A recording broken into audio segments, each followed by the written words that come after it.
yego gusa ikintu kimwe ngiye kubwira, yego niwinjira mu rusengero ukabona ifoto y'umuntu mu rusengero uzahite wisohokera.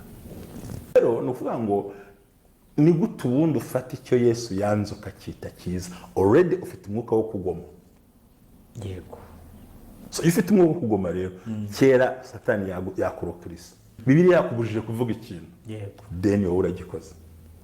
Urayobotse cyangwa uragomye? uragomye. Instruction z'Imana, principles z'Imana and regulations z'Imana mu kuyoborwa uraziviyoye. Iyo uziviyoye ninde ukunda uziviyora? Ni Satani. None se ubwo wabaye umukozi wande? Aho tuharekera aho ngaho. So urumva ikintu. Yego. Nagira ngo dushyire ku mucyo abantu be kwitiranya ibintu. Kuba utabizi bikura kuzabibazwa kuko birahari.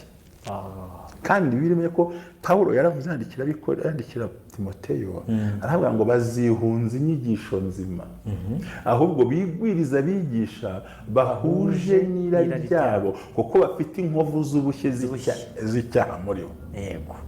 Nuvuga ngo ano ngo bazajya birenza amagambo mazima biyakirira borohereza.